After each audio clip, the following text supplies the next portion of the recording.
সালার থানার পূর্বগ্রামে আজ সকালে সুখচাঁদ শেখ নামে এক তৃণমূল কর্মীকে পিটিয়ে খুন। পুরনো বিবাদের জেরে খুন বলে দাবি পুলিশের। বৃহস্পতিবার ঘটনাটিকে ঘিরে উত্তেজনা ছড়ায় এলাকায়। এই ঘটনায় আহত হয়েছেন আরও বেশ কয়েকজন। যদিও তৃণমূলের গোষ্ঠী কোন্দলের জেরেই খুন বলেই অভিযোগ উঠেছে। মদের বোতল মাথায় গুছি দিছে, তারপর শাবল দিছে, ওইখানে মেয়েরাজ দাঁড়িয়ে আছে মারছি, তারপরে আছে বড় বাবু আছে।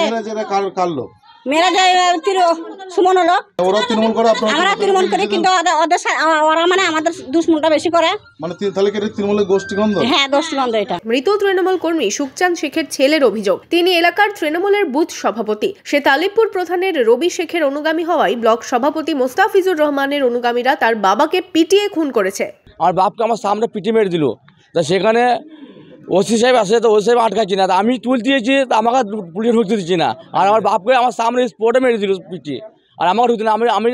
আমি যে বলছি আমাকে ইটের বাড়ি এমন ধরে কানে মেলো, পায়ে মেলো, স্যার এখন মেরেছে, মেরে দিলে পুলিশ। আমার বাবাকে সুখচাঁদ শেখকে, ওই বাবলু, মেয়েরাজ আর আঙ্গুর, বান্ডুল, এরা হচ্ছে সুমন ভাইয়ের লোক।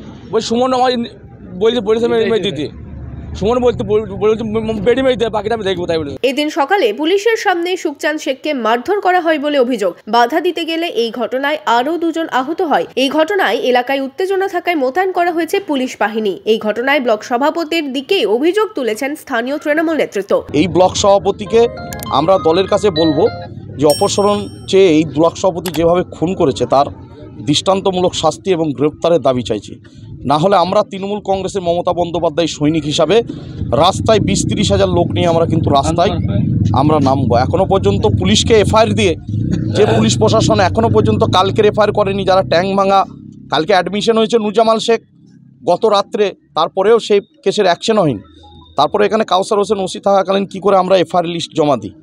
সেখানে তো এফআইআর হবে না, মৃত্যুটা তো তাদের কাছে টাকাই বিক্রি হয়ে গেছে। এই ঘটনার পর থেকেই ক্ষোভে ফুঁসছেন এলাকার বাসিন্দারা। প্রধান কেন আমার বিরুদ্ধে আঙুল তুলছেন না তুলছেন, অবশ্যই আমার দলের ঊর্ধ্বতন কর্তৃপক্ষ, আমার সাংগঠনিক জেলা সভাপতি অপূর্ব সরকার ডেভিড মহাশয়কে আমি জানিয়েছি, তিনিও বিষয়টা দেখছেন।